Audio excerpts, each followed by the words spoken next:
Good evening, ladies and gentlemen. Welcome to the Clayton County Board of Education work session. Today's November 27, 2023. The time is 6:04 p.m. I'm gonna call the meeting to order. And I do believe we have a guest. I'm gonna pass it to Mr. White. Yes, ma'am. Thank you. Tonight, we have an 8th grade student from Sequoia Middle School, Miss Maya Harris, to lead tonight's pledge. Following her leading the pledge, Ms. Harris is going to be offering a narrative on Sequoia in honor of Native American Heritage Month. May everybody please stand. I pledge an allegiance to the flag of the United States of America and to the republic for which it stands, one nation, under God, indivisible, with liberty and justice for all. You may all please be seated.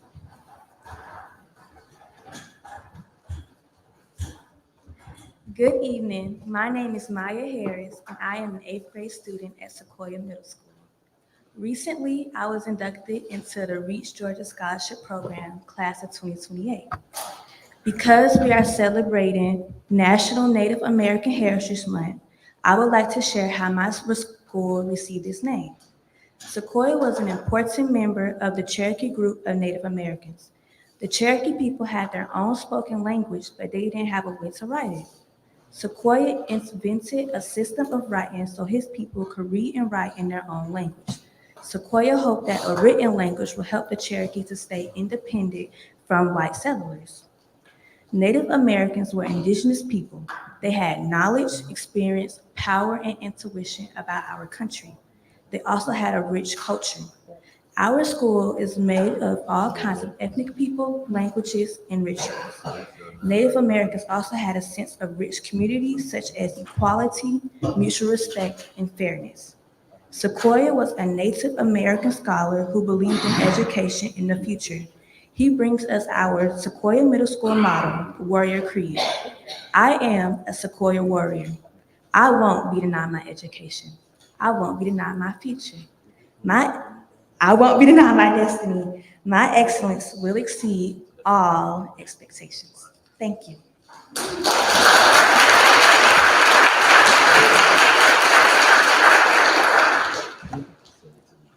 Thank you so much, Maya. Don't leave. I think I'm gonna just have the board come down if we want to get a picture with you.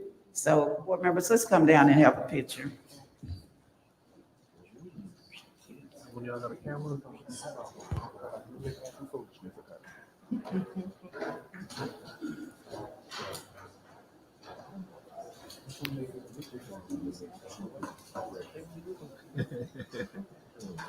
Oh.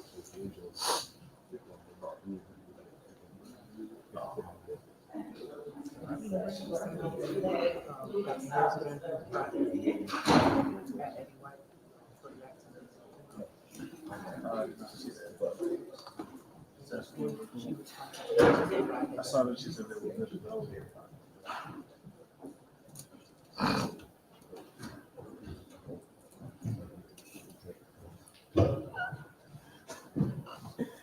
All right, everyone right here on the count of 3. 1, 2, and 3. Stay there. One more. 1, 2, and 3. Thank y'all. I think we have some people who in support of Maya. Come on up, please.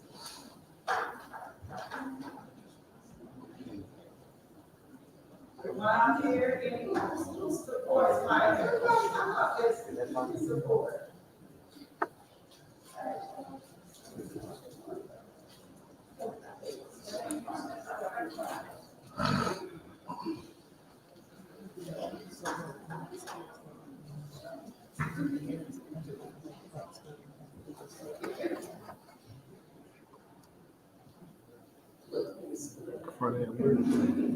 All right, everyone right here on the count of 3. 1, 2, and 3. Hold for one more. 1, 2, and 3.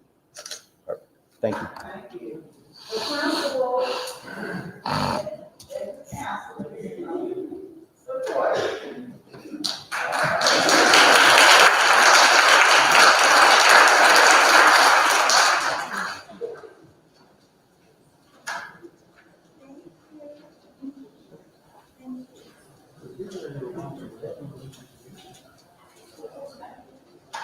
This is for approval.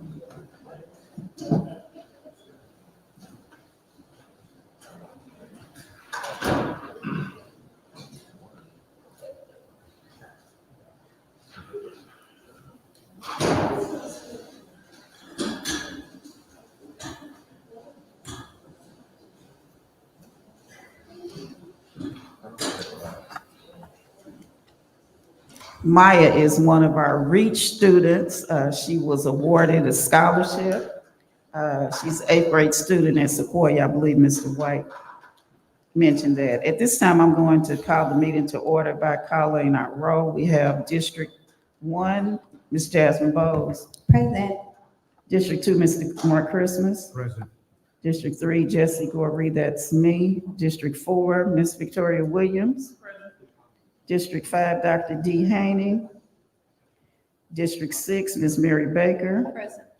District 7, Ms. Sabrina Hill. Present. District 8, Ms. Joy Tillis Cooper. Present. District 9, Mr. Benjamin Straker. Present.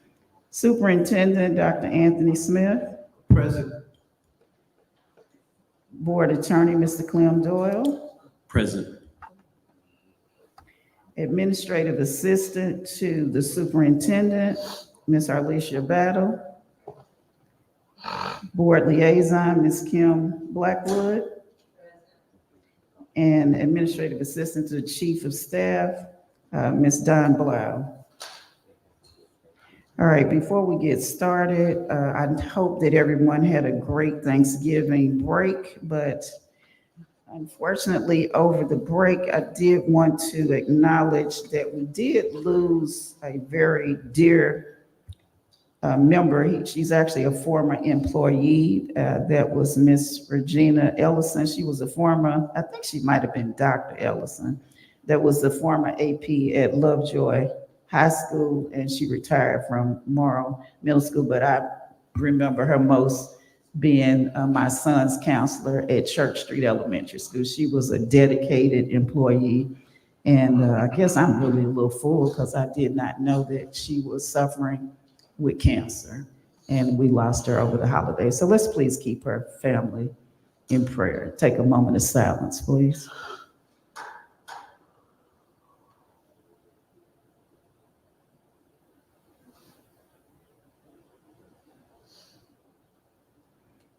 Thank you all so much.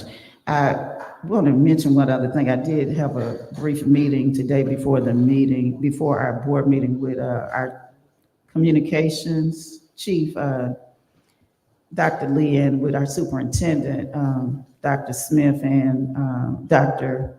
Hendrick. And one of the things that they mentioned to me that we're going to add back so that all employees are informed. You know, back in the day, we used to have the chalkboard or whatever it was that let us know about our staff. And I think that's very important, especially as we are here during the holiday season.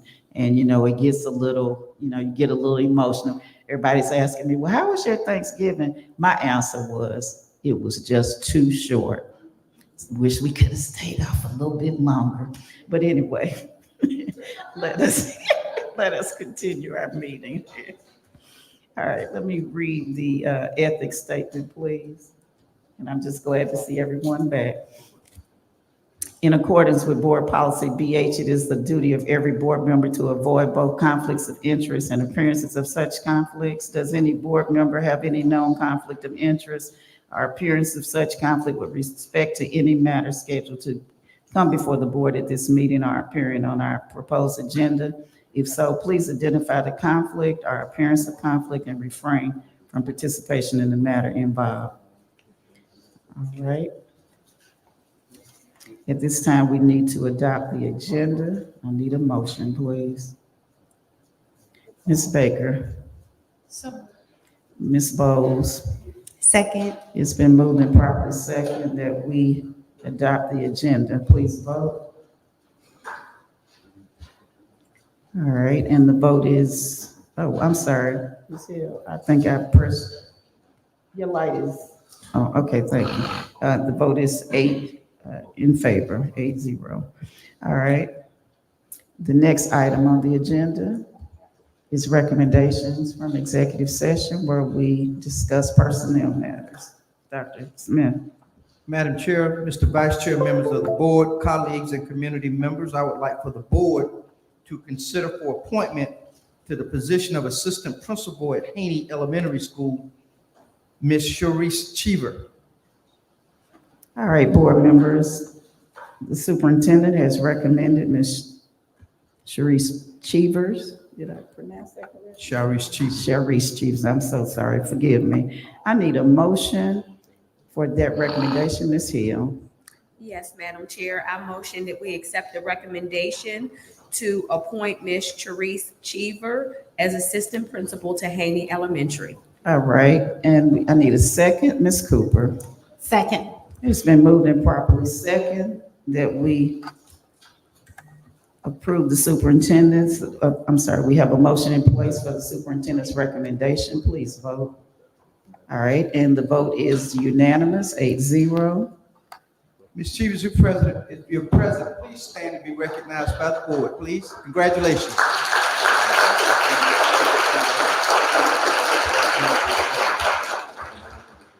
All right, I wasn't thinking when I had us go down and take the picture that we need to take a picture because that's the only recommendation that we have. So board, we're gonna get some steps in tonight. Let's go back and take a picture, please. And congratulations again.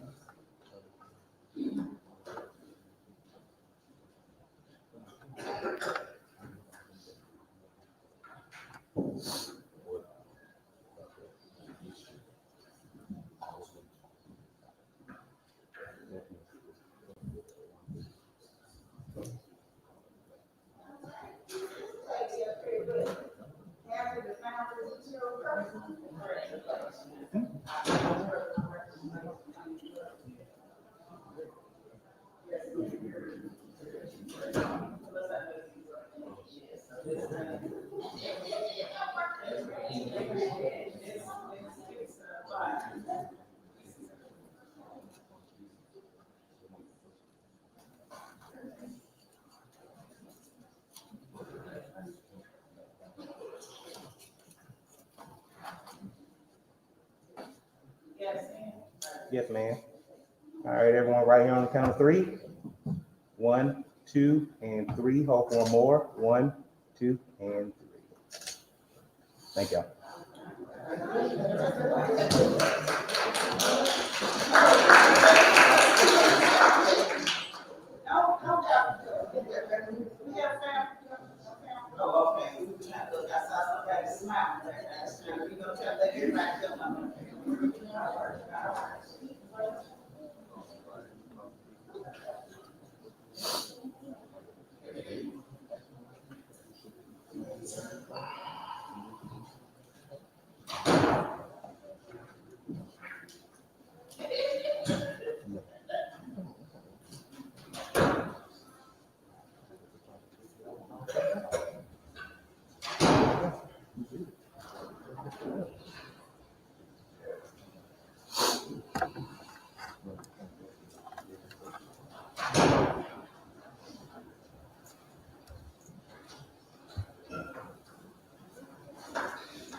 Thank you, board members. Those are the only recommendations that I have for tonight. Thank you. All right.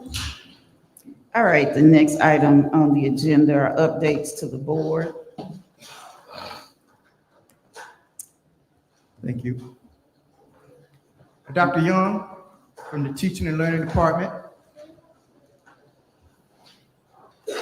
And you all let our new AP know she can. You don't have to stay at home. She's what? Somebody tap on the shoulder. Go ahead, Dr. Young. Good evening, Madam Chair, Corey, Vice Chair Straker, esteemed members of the board, Superintendent Smith, and our valued community members. Tonight, I have the privilege of introducing our K-12 Science Coordinator, Ms. Tamika McKinney. She will provide us with an insightful update on the state of science education in our district And she will share with us information about our exciting partnership with the Georgia Aquarium. But the most important part, you will have an opportunity to hear from two of our science students, and so we're very excited about that. Later in this evening, we will hear from Dr. Shantara Rump-Carter, who is our Director of Science, Charter Schools and School Data. She will present the superintendent's recommendation regarding the proposed charter school for Utopian Academy Middle School, and it is recommending for a state charter to a conversion district charter. But before I conclude my remarks, I have to say this. I would like to take a moment to applaud the outstanding efforts of Ms. Ebony Brown, our K-5 Language Arts Coordinator. She has been working with the Georgia Department of Education as a collaborator on the early literacy program and initiative. I'm very proud of the work that she's doing. She's serving as the district voice in shaping and implementing the Georgia Early Literacy Act. I am delighted to share that Clayton County Public Schools is not only keeping pace with the state recommendations, but we are surpassing those expectations. And in the coming month, Dr. Charmin Johnson, who is our elementary chief academic officer, Ms. Brown, and members from the Division of Student Support Services will give us an in-depth presentation outlining the comprehensive plan for Clayton County response to the Early Literacy Act that will be in place effective August 2024. And so we're a year ahead, and we've had a lot of time to plan and work with the State Department. And so we have some great ideas that we'd like to share with you.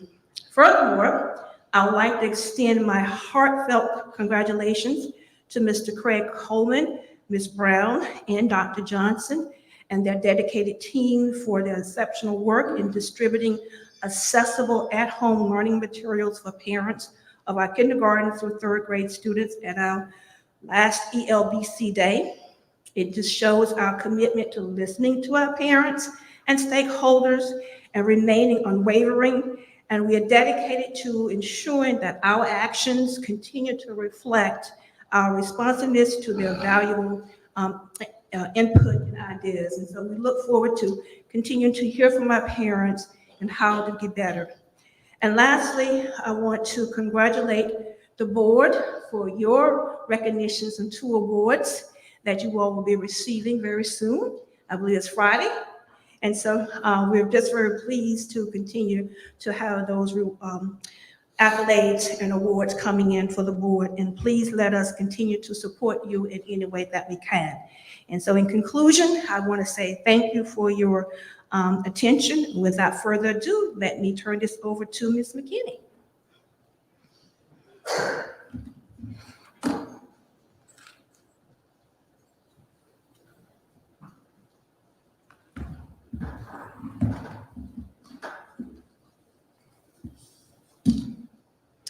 Good evening, Madam Chair, our esteemed board members, Superintendent Dr. Smith, to all of our executive leadership that's here this evening, as well as to our Clayton County community.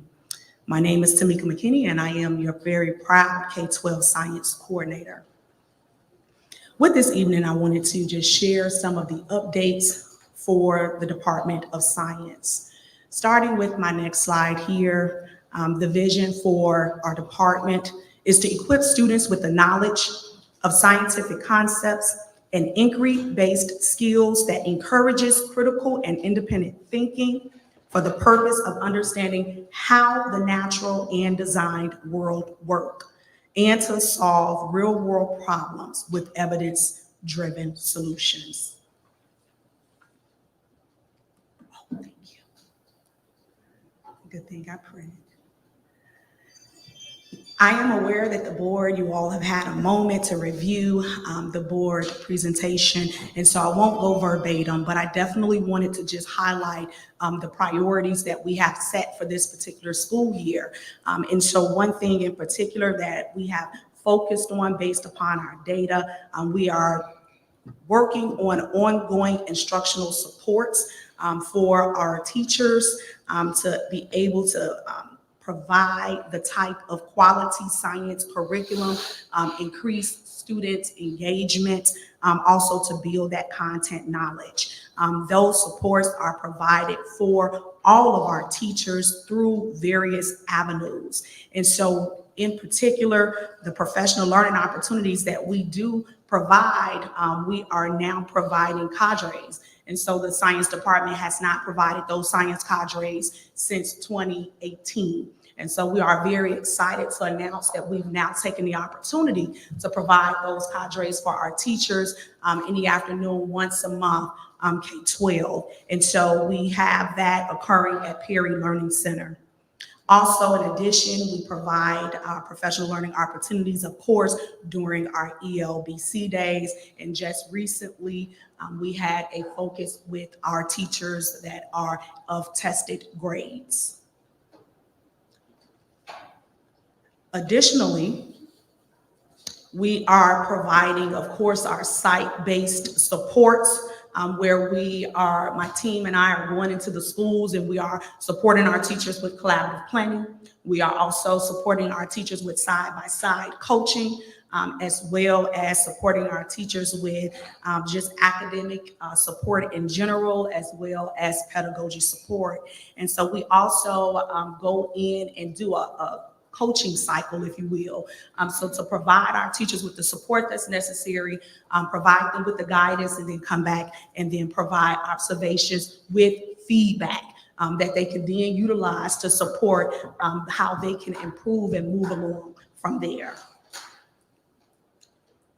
Some of our additional updates.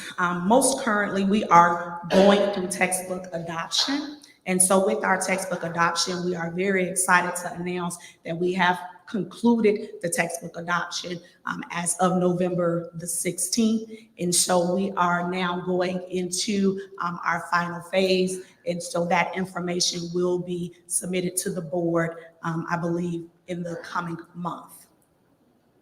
Student and family support, our team, the science department team, has provided family and student support in various ways. All of the opportunities in which our superintendent has lent in terms of the Blueprint series, my team and I have been present, out speaking with the community, our parents, as well as our students, and just giving them information about what we are doing within the Department of Science.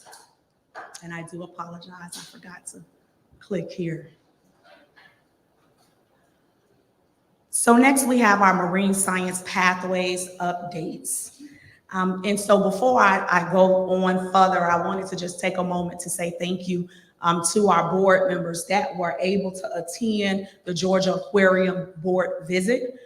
It was very insightful for our board members to be able to see exactly what our students are afforded through this opportunity and through this partnership.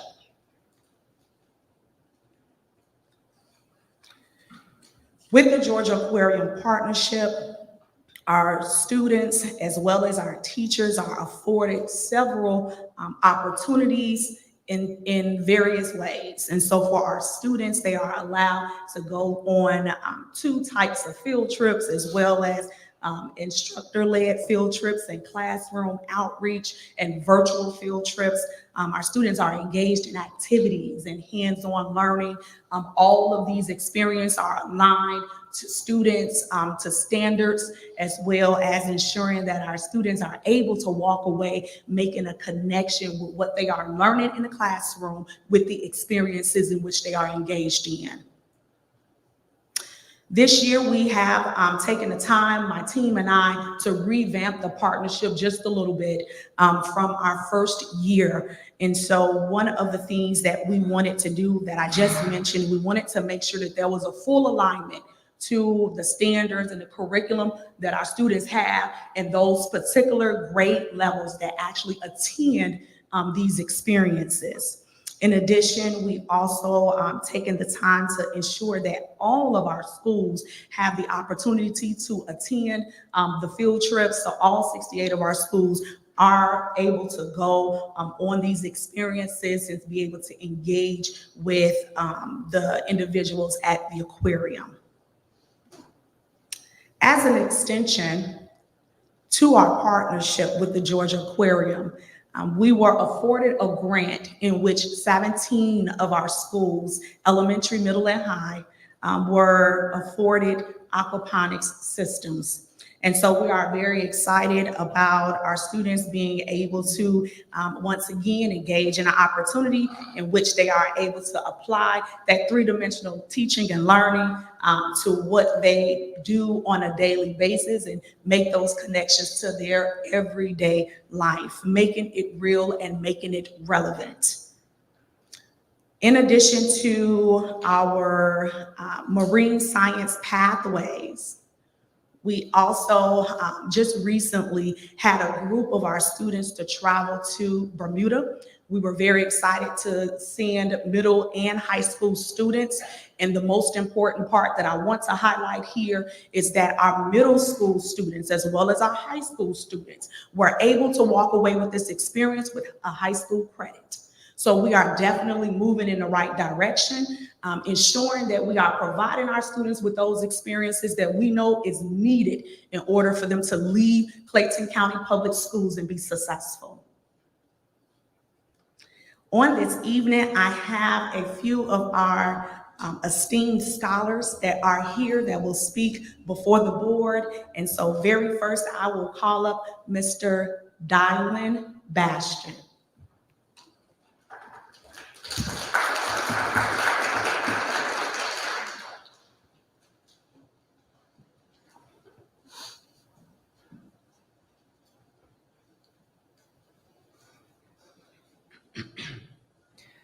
Good evening, Dr. Smith, Madam Chairwoman, Mrs. Gorey, and all other board members, cabinet members, and visitors. My name is Dylan Bastian, and I am a ninth grader at Stillwell High School.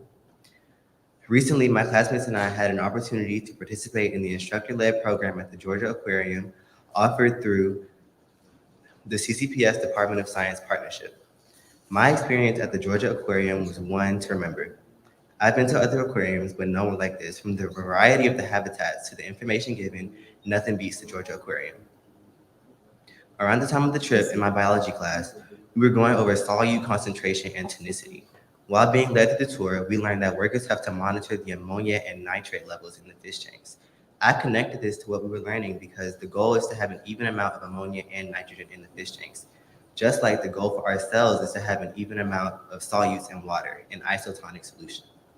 I believe that this opened my understanding of marine science because I thought that to be in this field, you would have to at least leave the country for long periods of time.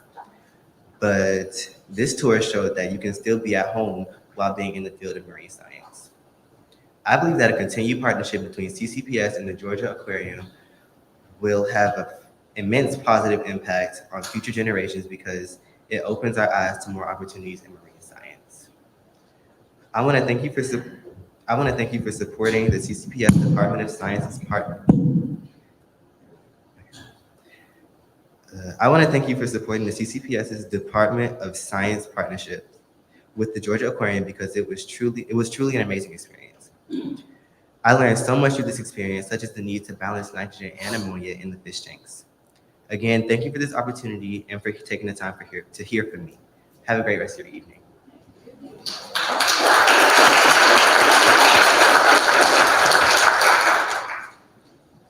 And next, we will have Mr. Jared Aduro.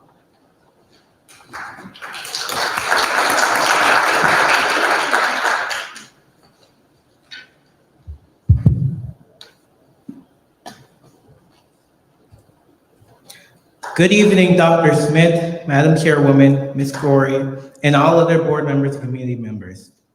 My name is Jared Oduro, and I'm a junior at Magnet High School. Recently, my peers and I had the opportunity to participate in the Bermuda Institute Ocean Sciences similar experience offered through CCPS Department of Science. I want to share a bit about my experiences there. One activity that we're involved in was microplastic sampling.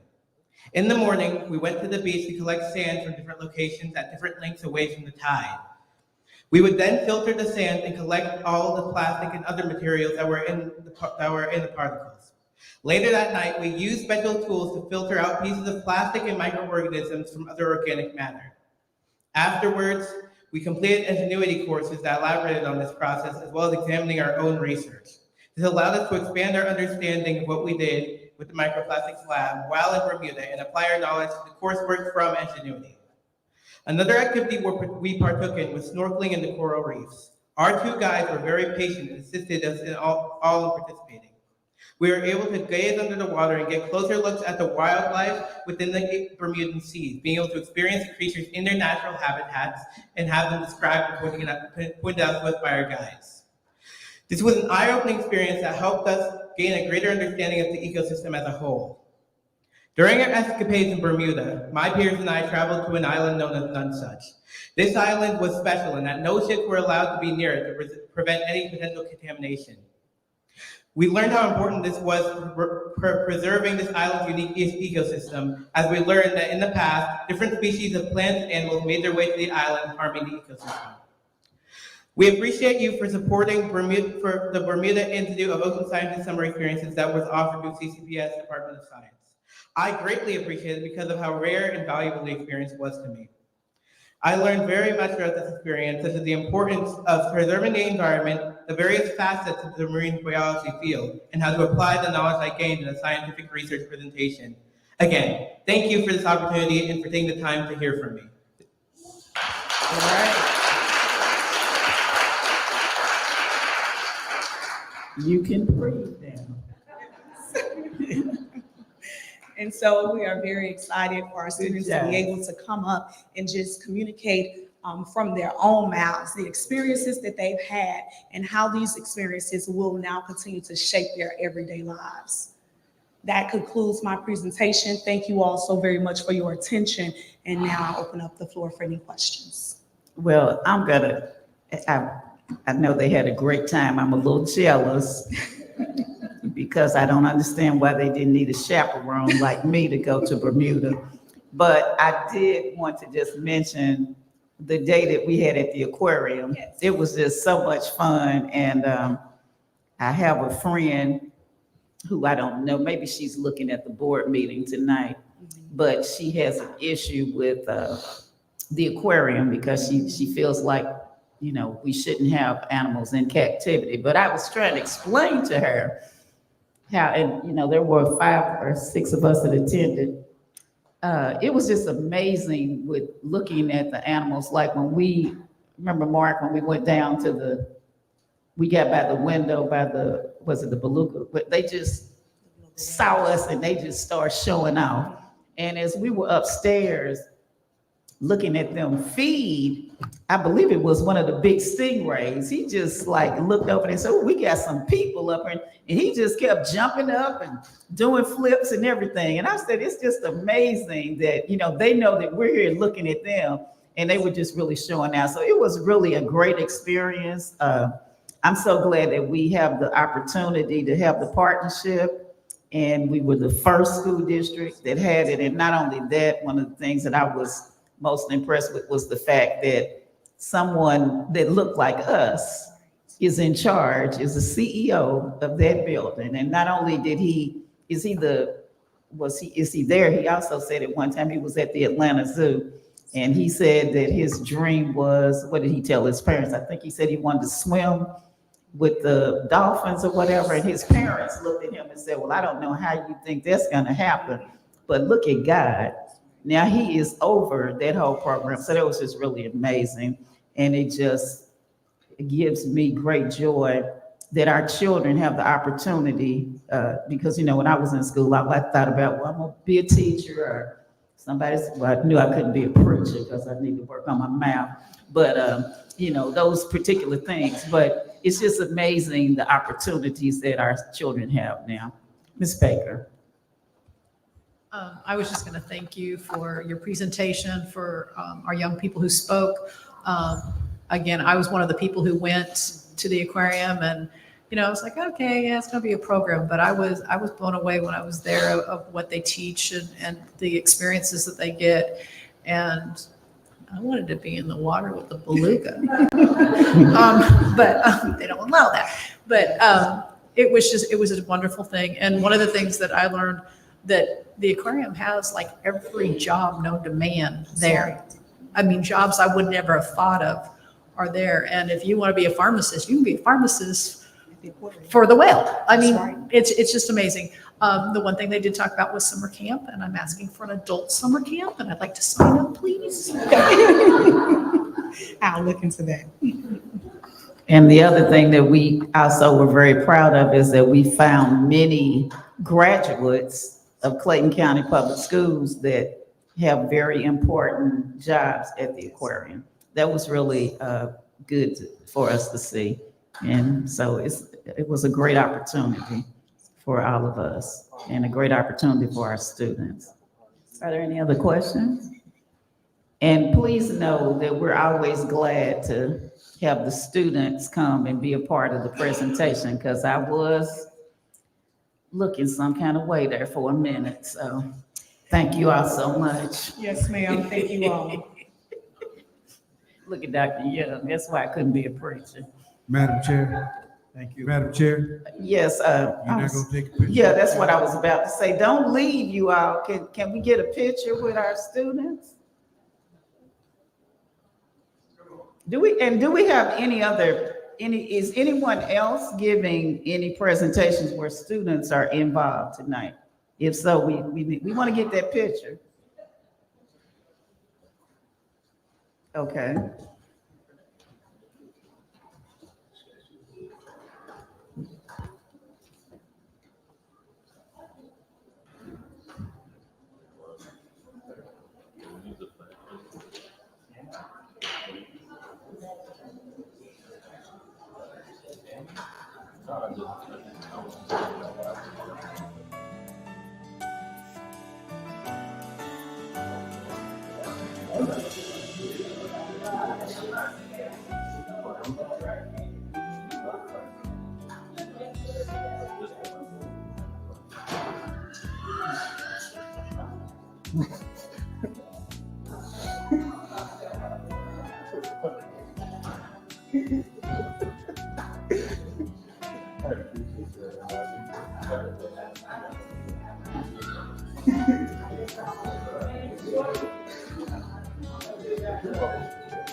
All right, everyone, if you look up here on the count of 3, 1, 2, and 3, stay there. One more, 1, 2, and 3.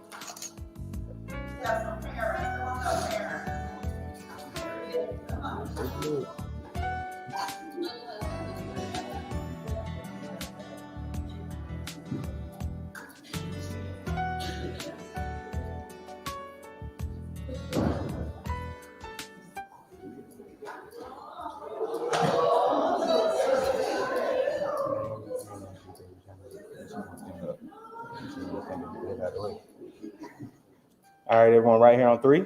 1, 2, and 3, stay there. One more, 1, 2, and 3. Thank y'all.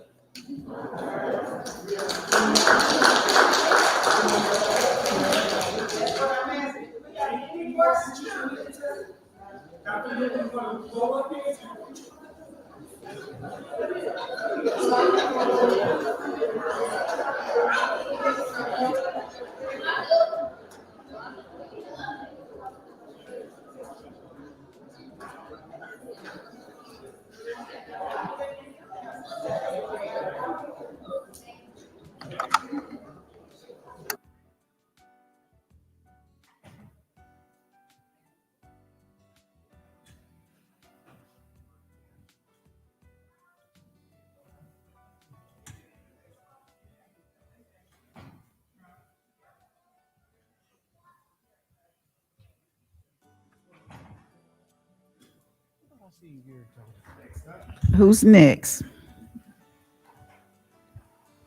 Dr. Crawford. Deputy Superintendent Student Support Services, Dr. April Crawford. Good evening, Madam Chair, Goree, Mr. Vice Chair Straker, members of the board, and Superintendent Dr. Smith, and community at large. As Student Support Services continues to enhance and align its comprehensive systems of support, we look forward to sharing information throughout the year on how we're maximizing our impact, removing barriers, and unleashing academic potential for our students to build a better tomorrow today. Ms. Sonia Davis, our coordinator for homeless education, has a deep passion for this work and makes certain our students have access to a quality education. Ms. Davis will provide an update on our homeless education programming. So Ms. Davis, I turn it over to you.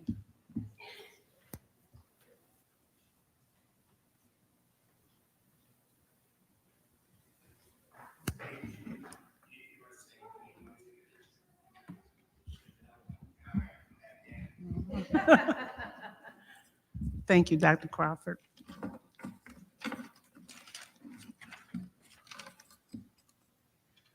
I just have to.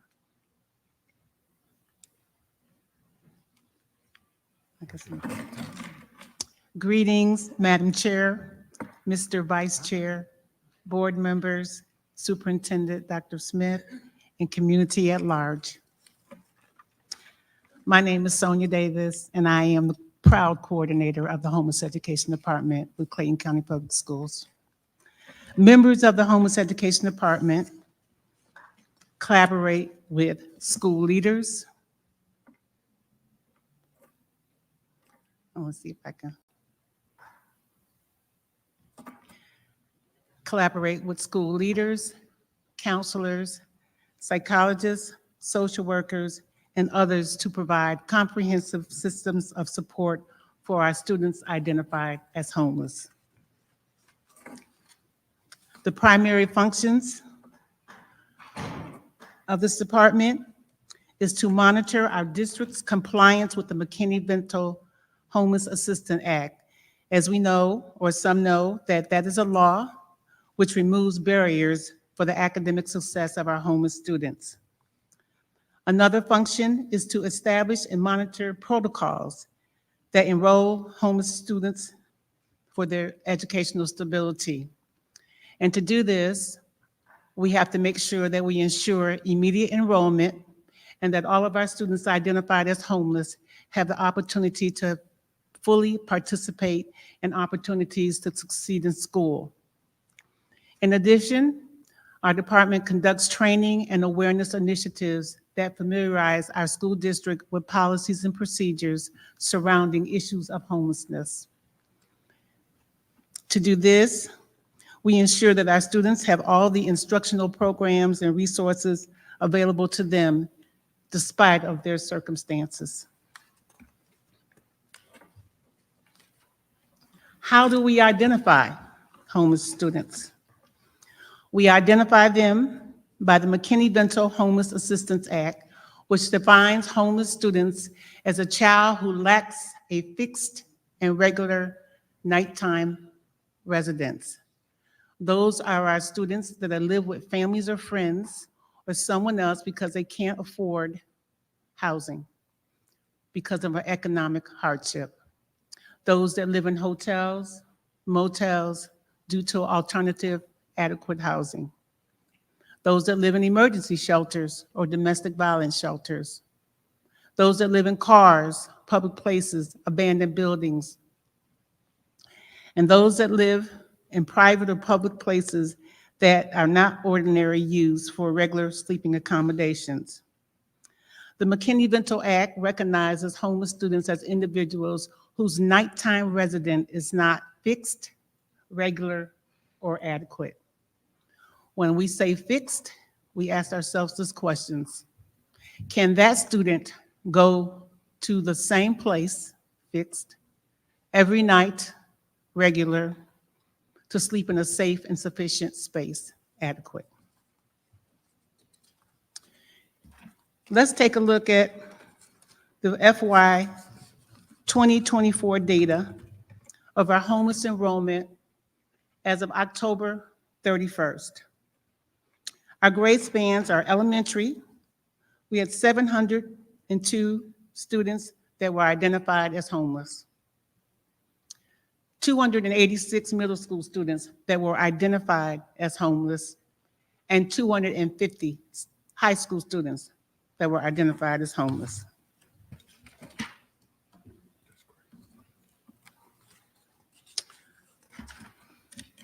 The next data indicates our homeless population that was identified. 798 students were doubled up due to a financial hardship. 373 students live in hotel motels, 45 shelters, and 22 unsheltered.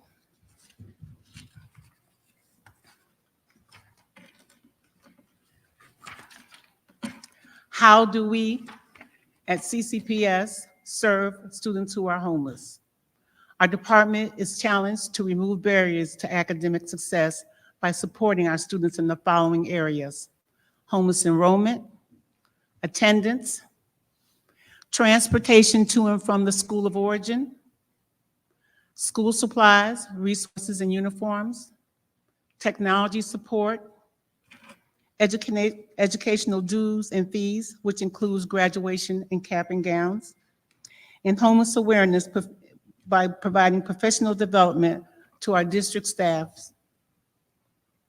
Once again, we are providing our homeless students with access to a quality education despite their circumstances under the comprehensive system of support. Here are a few of our supported programs and initiatives. Our wash and wear. We provide laundry kits for our homeless students, focusing on those that live primarily in hotel motel situations. The Chalisa Fear Scholarship. Gifts to our high school graduates, which we kind of coined them as saying, oh, the places they go, because we know that many of our students will go many places. Our MVP Sneaker Shuffle. Our annual holiday sponsorship, Cards for Caring. And this year we have challenged to have our families fit for the holidays. Our Wear Green and Grow initiative, which we all know about. November is our Green and Grow month. Thank you for your support. Our Orange Duffel Bag initiative, which is a program which we provide a 12-week mentoring program for our homeless students.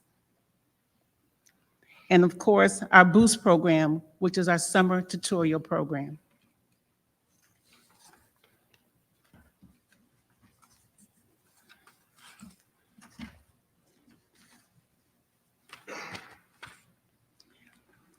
Before I ended, I just wanted to share some of our FY23 data. This past year, we had 40 students, seniors, that were identified as homeless. What do they do when they leave us? This year, we had 2 students from Forest Park High School who were supported by our ATD program through the ODBI program, which is our Orange Duffel Bag, Chalisa Fear Scholarship recipients, and graduation dues and fees. Today, those students are attending Morehouse College and Oglethorpe University. We also have students from Riverdale High School, Stillwell School of the Arts, North Clayton, Lovejoy High School, and the Perry Career Academy. And as you can see, many of those scholars are attending Georgia State, Albany State, Bethune-Cookman, Fayetteville State, and the mighty workforce.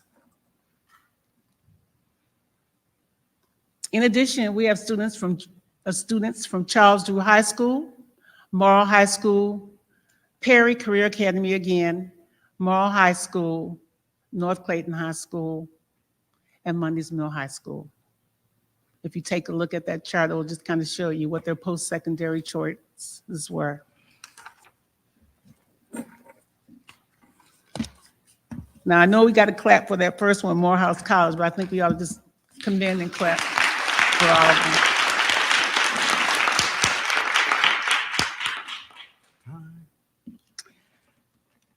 Thank you for allowing me to present this student services update, where we are maximizing impact, removing barriers, and unleashing academic potential for all of our students, despite their circumstances.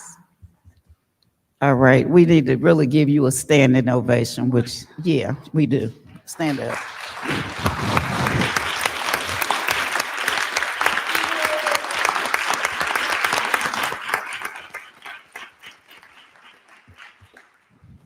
You know, we started out in that little trailer together, back behind, was it behind Morrow High School? We were back in that little trailer together. You had your side, I had my side. Amen. So, you know, I'm really proud of you. And since you mentioned the how the post high school our graduates, tell them the name of the scholarship and tell them why it's named the scholarship that you award. Because that was a remarkable story. Well, we know Chalisa Fierce was a graduate of Drew High School. Mhm. And during, Chalisa had actually been homeless throughout since middle school. And I always shared with her that she should share her story, but she never did. And she decided to do it on her graduation. She was valedictorian. Not only was she in transition, she was valedictorian of Drew High School without a doubt. And Chalisa graduated, and she attended Spelman College. And for those of you who don't know that, I am a graduate of Spelman College, but I didn't influence her on that. I guess that was just, you know, just her liking. And she said that that was the only school that she'd applied for, and that was the only school that she went to. She went to Spelman College, and then she went on to do some post-secondary work. And I can't really know, I don't want to misquote the university, but her graduate post experience was. And now she is at Yale University. That's right.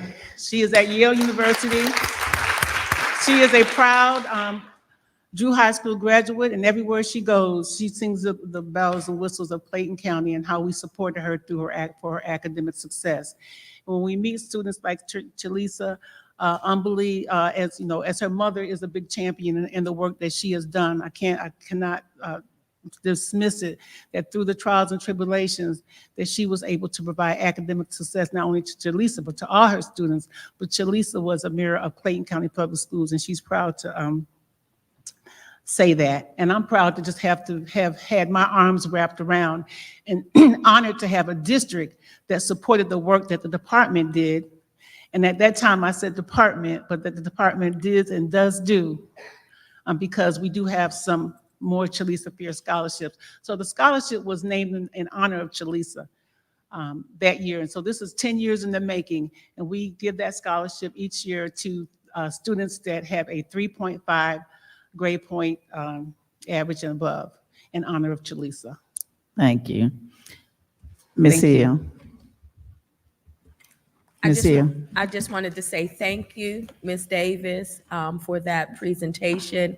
Thank you for the work that you do, and thank you for allowing me to work alongside of you. I am just so grateful, as you indicated, to have a district that supports your department and supports your initiatives and stand behind our community and our families during these times of transition. I have not seen this demonstrated or even happening in other districts to the capacity in which we do it here. And it's because of your leadership, it's because of your team, it's because of the compassion that you have for the work that you do. And I just want to say thank you for being here today and sharing your information with us so we can become more aware. And what better time than the month of November when we're green and grow in the understanding of what our community looks like and how different homelessness looks like. So thank you. And again, I just enjoy working with you and alongside of you. And thank you to your department. Thank you for your support. Ms. Baker. I know firsthand how much you love being right there. This is a wonderful woman, and she always gives credit to her team, and she should, because the team is wonderful. I've seen it firsthand. I've been there firsthand. I've seen our students and our families and the appreciation they have for you. And keep doing what you do. But I think you need sainthood. You need to be sainted. You need to have sainthood because you do this job with more love and compassion. Thank you. I'm sorry. You have my respect above all else. Thank you. No, Miss Cooper's next. Please, Miss Cooper. Ooh, wow. So my sentiments exactly.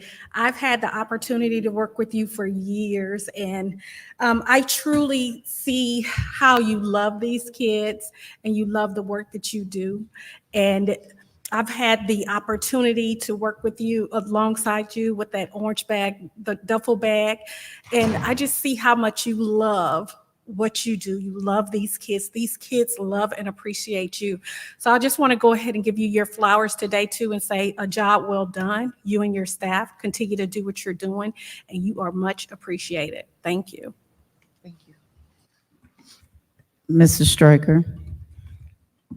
Ms. Davis, I'm not going to pour it on you. I'm just going to say thank you for teaching all of the leaders at Clayton County Public School humility and proper leadership.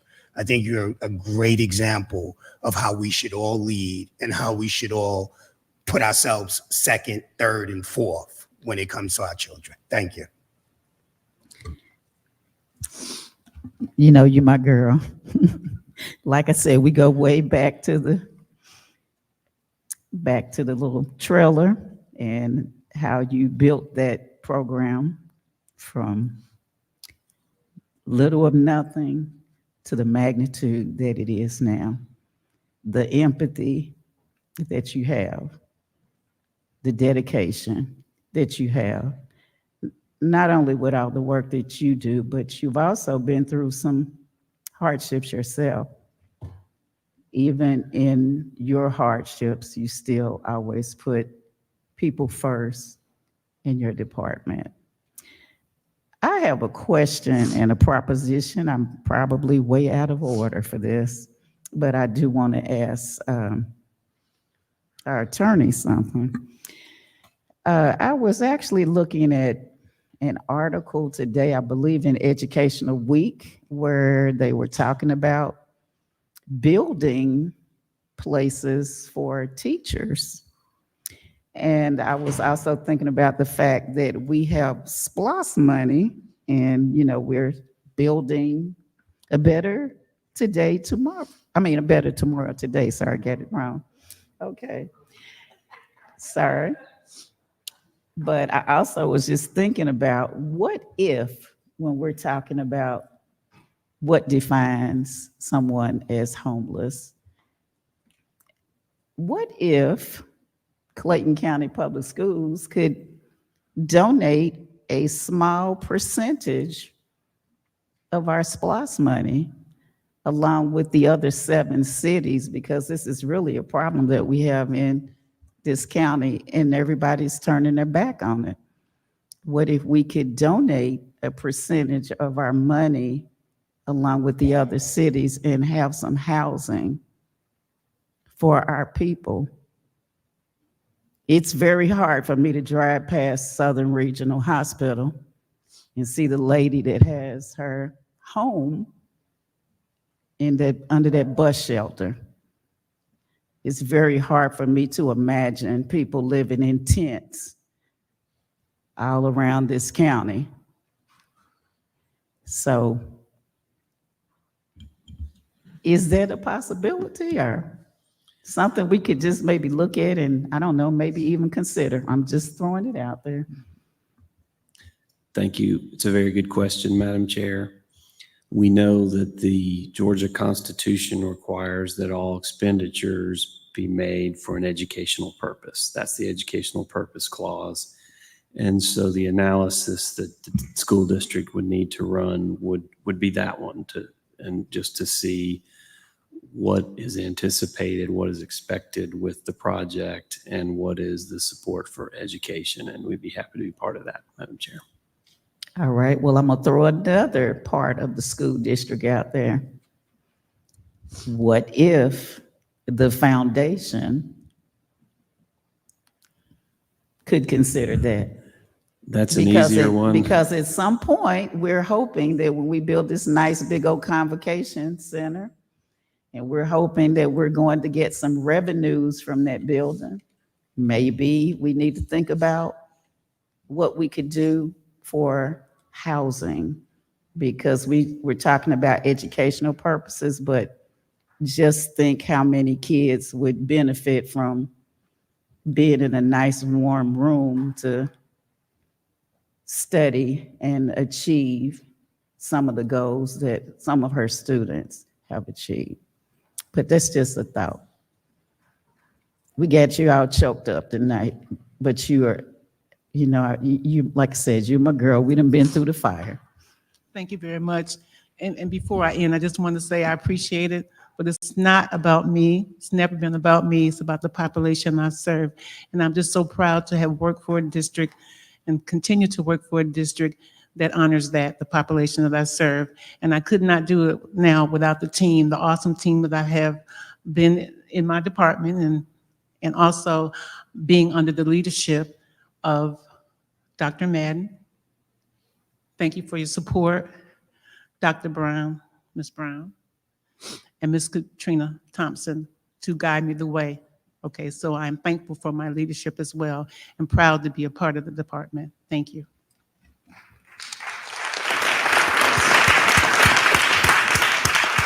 Now, y'all want to go get a picture? Y'all want to go get a picture? Okay, okay. All Thank you right. so very much for that presentation. Next, we'll hear from Ramona Bivens from the Business Services Department.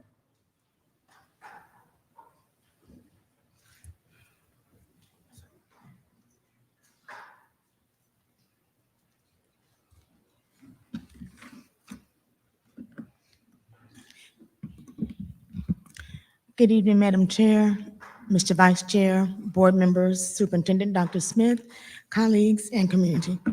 Excuse me. This evening, I have the monthly financial report as of October 31st, 2023. Year to date, we have collected $125,166,220. Excuse me, $9.5 million of that is in taxes, 18.4 is in other local revenue. We have 97 million in QBE state revenue and 92,000, I'm sorry, in federal revenue. As you know, our tax bills are due in November. So the next report for next month, in the December report, we will see a large number in that local taxes because those tax bills were due this month. So we've collected 19.7% of our budgeted $634.9 million. On the expenditure side, we spent $136,204,624. That's 21.5% of our expenditures. So we had to dip into our fund balance of about $11 million because our revenues, our expenditures exceeded the revenues. So our ending fund balance is $167,829,545. And again, that will go back up next month once we get the tax revenue in. Any questions on the financial report? Are there any questions? Go ahead. Okay. The next is our SPOS revenue collection report. This shows our SPOS collections as of October 31st. And as you know, we are, there's a 1 month lag.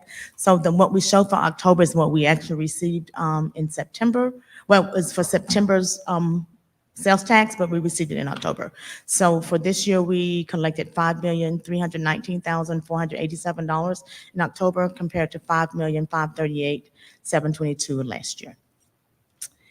And we are on track to meet our projected collections that was approved by the voters when the project first started. Any questions on this SPOS? No? Okay. So on the purchasing, as you know, we have to report to the board all purchases greater than $10,000, which were approved during the prior month and not previously approved by the board. And we also, per policy, have to include a detailed account of all purchases and contracts with a value exceeding $50,000 that require board approval. So we attach those to the board packet that you received. And so under Report A, we have consumable purchases made with a value of $10,000 or more. And do you have any questions on that one, on Report A? Okay, Report B was non-consumable purchases made with a value of $10,000 or more, but less than $50,000. Any questions on Report B? I don't see any. Okay, and the final one is Report C. That's non-consumable items with a value of $50,000 or more that require board approval as detailed in the executive summary presented to you. Any questions on Report C? Are there any questions? Okay, and then one more thing, we had a supplemental report that was sent later today. We had some last minute requests to add approval of 2 additional items. And then we also needed to rescind the contract that was awarded to ProLogic ITS through a typographical error and awarded to CDW Government LLC instead. And those 2 items, let's see, one was for construction request to add the Black Box Theater at Stillwell. And then for the federal programs had a request to renew a sole source contract with Rethink Ed. And then, as I stated, we had to rescind the contract awarded in area to ProLogic due to a typographical error on last month's report. So any questions on the supplemental report? Are there any questions? Thank you. All right, thank you. Thank you, Ms. Bivens. Mr. Joseph.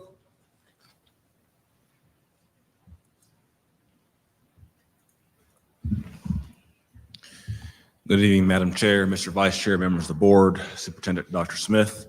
You've received the SPLOST construction update. For the month of December, there were 3 payments totaling $5,580,000. There were no change orders. You've also received RFP 24-01, asbestos consulting and monitoring. There were 7 bidders. There were 2 responsive bidders. And the superintendent recommends that the board award the projects to Oasis Construction Services, Inc., and United Consulting Group. Lastly, you received RFP 24-02 and RFP 24-03 for HVAC Group 5 and HVAC Group 6, and the recommendation from the superintendents to award the project for CMAT risk services to Media Construction and Winter Construction Company. Are there any questions? Ms. Baker. Just for clarification, is the asbestos consultants just on hand in case we need them? It's not a particular project currently? Yes, so we'll be renovating a lot of our older facilities. So we will engage the consultant to identify the asbestos-containing material. They will monitor the abatement, and so those contracts will be awarded concurrently with the modernizations. My question is in regards to the HVAC group. You have HVAC Group 5 and 6. How many groups are there? So this is our own internal system of accounting. We've historically, since I've been here, we've done 4 groups. So this is the 5th group of projects, which will be at River's Edge, Swint, and Jonesboro Middle School, which is Group 5. And then Group 6 will be Roberta T. Smith, Adamson, and Drew High School. Right, I see that. But my question is, how many groups do we have? And why is it that I'm only seeing maybe about, I'm gonna just take a guess, I can't remember, I'm thinking that's maybe 8 schools with those two groups. Yeah, so groups 1 through 4 were previous contracts that were awarded, work complete. And so this is just the next round, so meaning Group 5. I know, that's what I'm saying. I get it's 5, I get it's 6. Is it a Group 7? Is it a Group 8? Because I'm sure that there have to be more. It's about 8 schools right here. that there have to be more than 8 schools that probably need some work with the HVAC. And I guess what I'm kind of concerned about right here is, are we looking at all of our schools and analyzing to make certain that there aren't more schools that would need some help? Because I'm looking at a couple of schools, like out of the bunch, I believe that Drew might be the youngest of the bunch. So you have a variety. So, but I know there has to be more schools, and I just want to make sure that we're going to address all of those issues. I apologize. I understand now. Mhm. Yes, ma'am. So we've worked with maintenance to identify the next round of projects. So we asked them for their top priorities. So these are the projects that are not going to be included in the modernizations. So the 36 schools that we've identified will include HVAC improvements as well. So these are the projects that are sort of just HVAC only. Okay, so you've excluded them from the modernizations, is what you're saying? Correct. So these are So you have excluded Swint. Swint wouldn't be a school that would need. Hmm?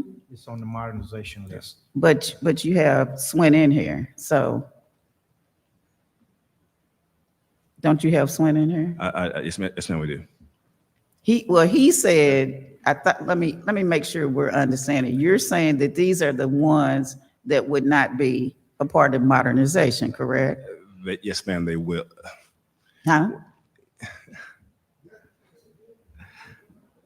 Yes, ma'am. Swint is included in the part of the 36. So these are just the projects that are HVAC focused. So, yes. I'm just thinking maybe we might, I just want us to make sure that What he's saying, some modernizations will not require a new HVAC system. And the list, the numbers of list is the ones that are HVAC specific. I heard what he said. I'm saying to you all, I'm thinking maybe y'all need to go back and look at the list and make sure that there aren't some other places that might need to be priority. That's all I'm saying. I don't have a problem with it. I just want to make sure that you're looking at all of the schools, okay? Yes, ma'am. Because Swint needs to really be just, rebuilt, but you all say modernization, but okay. All right. Thank you all. Thank you, sir. Ms. Albritton.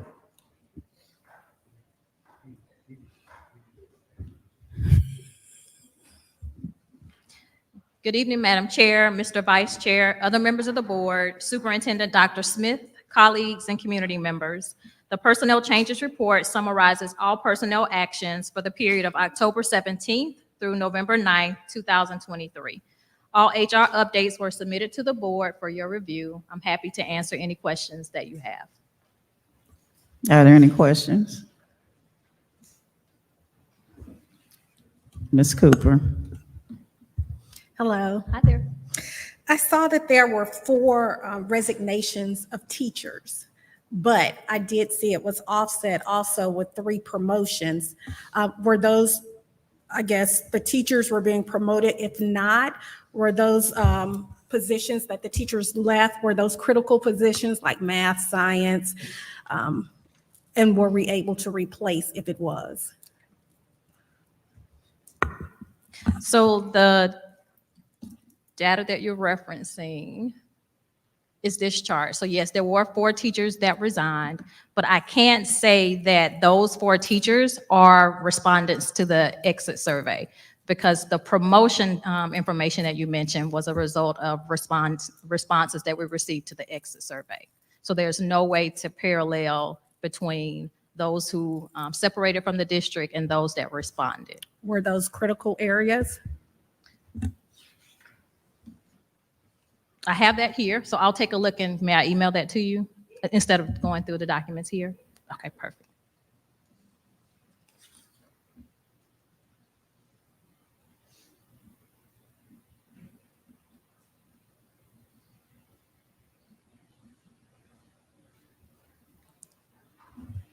I'm sorry, nothing else.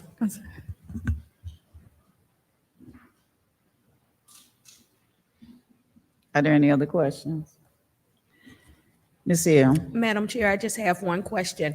I noticed that it indicates on here that the below exit process enhancements are being made. So is that active now? So we have been working with research evaluation, assessment, and accountability to retool the exit survey. And so we did our last revisions right before the break. So making sure that all of the revisions were made, then it will definitely go active. And I just have to ask one other question Sure. about our hiring process. Yes. In our hiring process, do we have, when an applicant submits their documentation, do they get notification throughout the process? Or what is an example, if I was to submit my application for a teacher, how would I be notified? Is there a register? Do we, can you share with that a little bit about that? Yes, so the hiring manager, so if it's a teacher, the principal or the assistant principal is able to see as the candidate is moving through the workflow. So let's say that the applicant were to reach out to us to ask us where they were in the process, we can definitely provide that information. But if they are maintaining communication with the hiring manager, he or she is also able to see that exact information. So once the request for hire is made, the next communication they receive from HR, unless they're missing something with certification, is the background check instructions. Then once we receive the background check, they receive the background check instructions. The next communication they receive from HR is the approval email. So there is some ongoing communication with HR, and it's more heavy for those candidates that are recommended with incomplete applications. Is this for any applicant, no matter what position they're applying for? Yes. And so how long does that process usually take? The hiring process? Yes. So on average, we're seeing 7 to 8 days. 7 to 8 days? Yes. Even if it's our interns? Interns. Yes. So the intern application is abbreviated. Okay. The intern does have to subject themselves to a background check. I'm happy to share offline if you're asking specifically about the board intern situation, because in order to hire, there has to be a separation. And so that was the hurdle that was experienced in that instance. But again, we can definitely talk about that offline. Okay. I've you. sent you, we'll share I've sent some questions. We'll share that with the board. Okay, and then I provided the responses. Yeah, I just hadn't had a chance. Thank you Okay. so much. Well, I'll share that with them. Are there any other questions? Thank you. Thank you. All right, I believe that's everything for your department, Dr. Smith. Yes, ma'am. Thank you, All right. Madam Chair and board members. But before we go, I want to make Dr. Smith's team aware of some expectations when we come back in January, because we won't have a work session in December. But I will be requesting information from all departments, please. I'm hoping that when we get back, there will be you will be able to provide the board with some middle of the year data. I don't think we've heard I'm particularly interested in what we're doing in our language arts, science, social studies, and math department. So I hope we can get some type of a report from those academic areas to the board.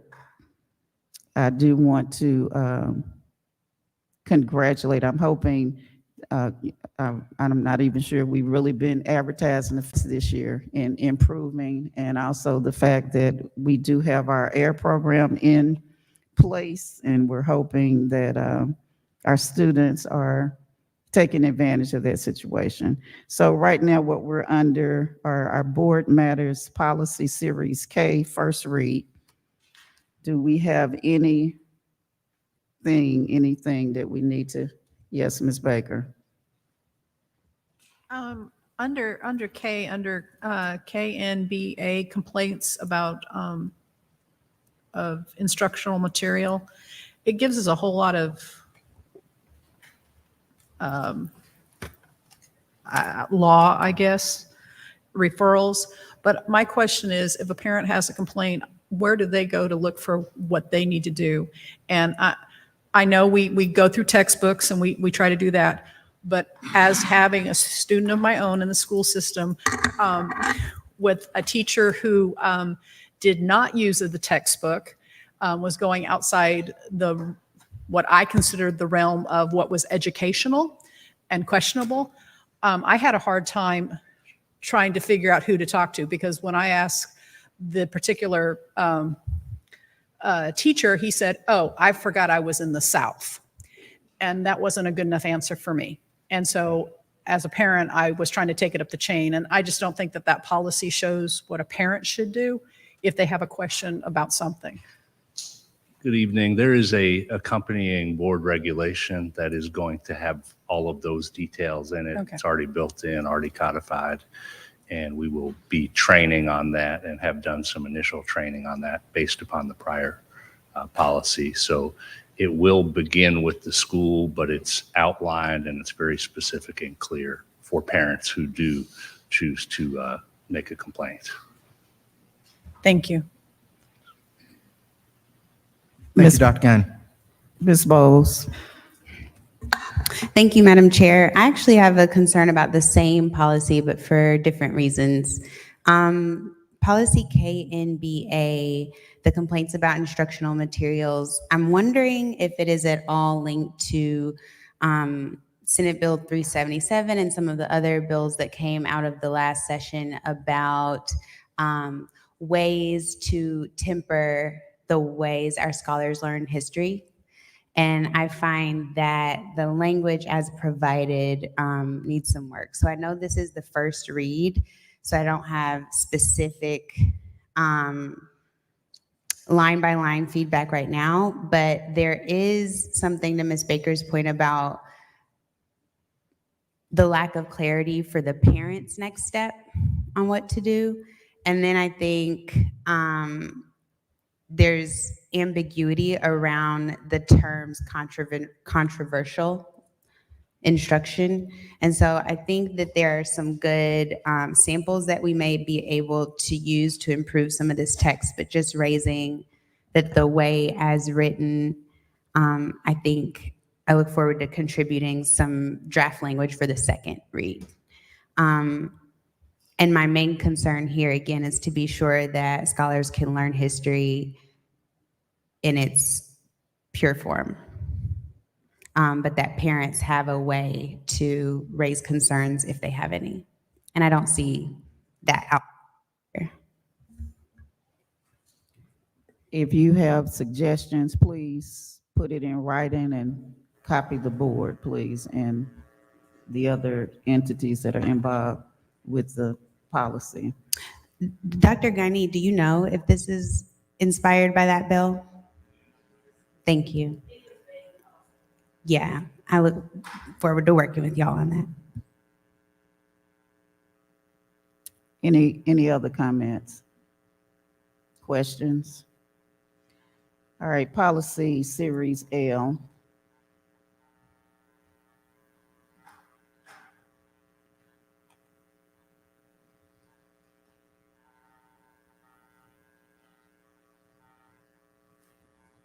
All right, moving on. Cleanup policy regulation.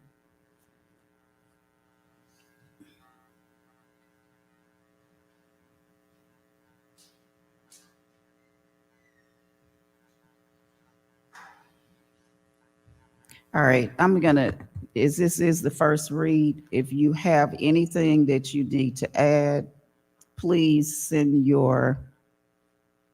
whatever you have to the board. Copy everyone, please. All right, the next item on the agenda is the tentative adoption of the 2024 board meeting calendar.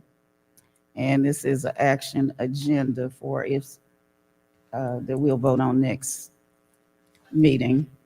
We have a a calendar of our proposed meetings.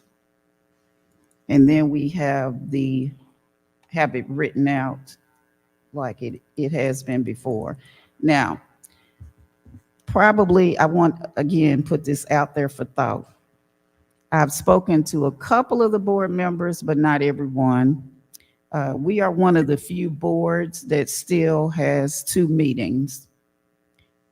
Most of the other boards in the metro area meet once a month. They have a work session during the earlier part of the day, and then they have the business section right after that meeting.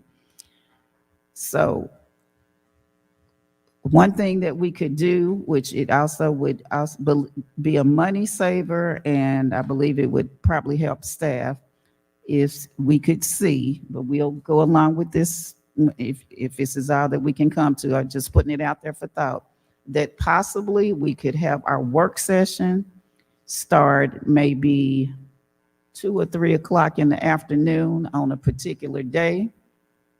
We go from that until about 5 or 6, have dinner, and then come out and have our business session, because basically all we're doing is going through the work session and asking on any questions that we have, and then we would, look at it and vote. What we're doing now, we're meeting this Monday. We're supposed to have read before we came in here and ask questions, and then we're going to turn back around and meet again next Monday. So just for you to ponder, Ms. Baker.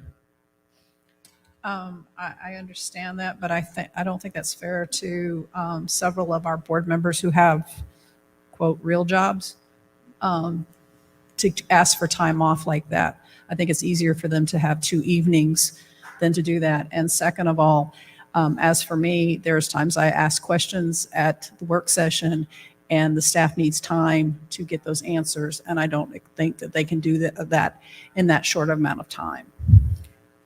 As I said, I just put it out there, and whatever the majority goes with. All other boards their people have work, they go to work as well. The only reason why I'm putting it out there is the fact that I don't know if it might be, more convenient for some of the other members if maybe they take the 1 day off. But as I said, I'm just throwing it out there. It's not Jesse Gorey's idea, but all other metro boards, their people work as well. But I keep that in mind. I'm not trying to impose. Ms. Bowles. I think that we've been talking about this for a few years, and I love the idea of consolidating meetings on 1 day. And as one of the board members with the day job, I think that 1 day is a best practice, not only regionally, but I also want to lift committees and how this board is one of few boards that does not have formal committees in many ways, from finance to policy to other ways that I think we can be more judicious with our time. And so a 1 day could be a great opportunity to not only consolidate work sessions and board meetings, but it could open up other opportunities for people to dig deeper into other work that needs and deserves our attention in a committee structure. Well, Ms. Bowles, I'm not sure which board, but there are some working committees on the board. So we do have committees, but I do appreciate your thought process. So you all can make the decision. We can keep it as is. It's fine with me. I'm retired. We're not voting on it tonight. This is just putting it out there, because more than likely at this point where it's really too late for us to try to switch it up. But if we do have people on the board that work, and I'm really looking at it more so, they would really have to be the ones that make the decision, because Ms. Baker mentioned the fact that it's not enough. She would need the time, but it's very easy to just call a department in and ask the questions right then and there with those people present, instead of what often happens is that the information is here, but sometimes we don't always read, and then we come in and ask the question. If we could just ask the question, when the people are here, that alleviates that whole everybody putting work in for, for not. Ms. Bowles, are your light back on, or did I not? You have another comment? Pardon? I'm saying, did you press the button, or did I not turn it off? I don't think you turned it Okay. off yet. All right, so that's food for thought. You all can let us know what you would like to do. All right. Dr. Young mentioned some opportunities or awards that the board did receive the exemplary board award from GSBA again, and also the school district received the Leading Edge Award that will be given out this week. So congratulations. I want to thank let's give our staff a hand. It's the first time that we've applied. It's something I've been wanting us to do. We applied and we won. As I mentioned today, I think that we go to these conferences and all these other school districts are getting all this acclaim, and I know that we're doing great work here. And I mean, I'm just Miss Davis she just exemplified. When we think about her department, we probably should have submitted something for what she does in her department, but all of you all do so much. And I'm just very proud of our workforce here. So that's a tribute to you. Okay, so now we do have business action items. And I'm not sure where I see this again, but anyway, when we discuss the meeting agenda, but the next thing on the agenda is the Utopian School of the Arts Charter Renewal Petition. And Dr. Young mentioned it. Was there a presentation? Okay, we should have done a presentation like at the beginning. I thought that's what we were gonna do. I thought we'd just be voting at this point. Madam Chair, have we voted on the board meeting agenda for next week? Oh, we need to do that. I'm sorry, I've skipped over that. Let me do that real quick. We need the adoption of the tentative adoption. I'm sorry, the board meeting agenda. I'm sorry, that's what I need to do. I'm looking at, okay, Mr. Christmas, I'm sorry. Is that a motion? The approval of the proposed board meeting agenda for next week? So moved, Madam Chair. Okay, thank you. Ms. Cooper. All right, it's been moved and properly second. Let's vote on that, please.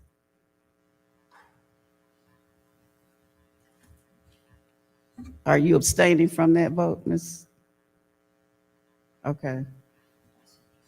Ms. Hill is, okay, so it passes. Ms. Hill stepped out, Ms. Oh, well, let me see. Ms. Hill, would you like to vote for for approval of the board meeting agenda? Is that a yes?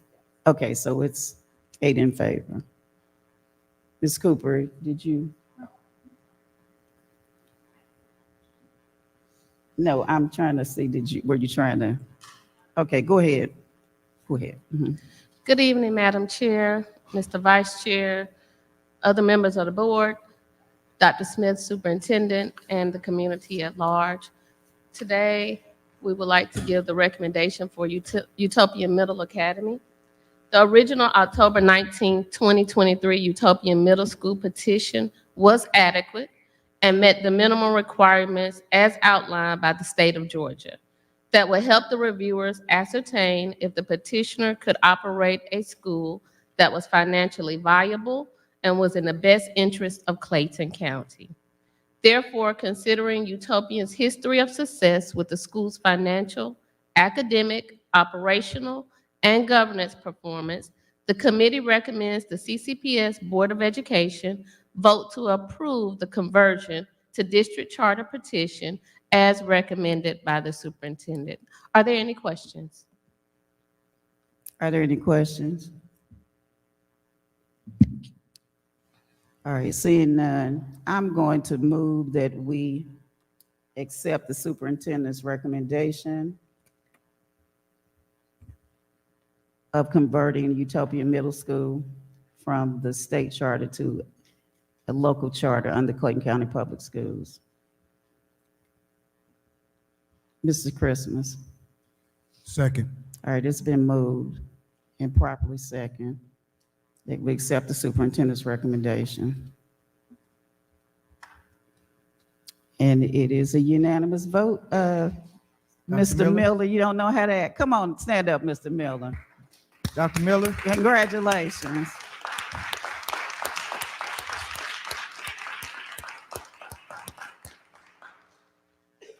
Congratulations, sir. Thank We you. have Mr. Miller and the board chair, Mr. Joshua Menifee.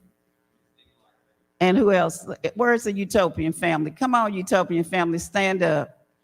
If I'm not mistaken, isn't Utopian Middle School the state charter school of the, is that the, tell us what it.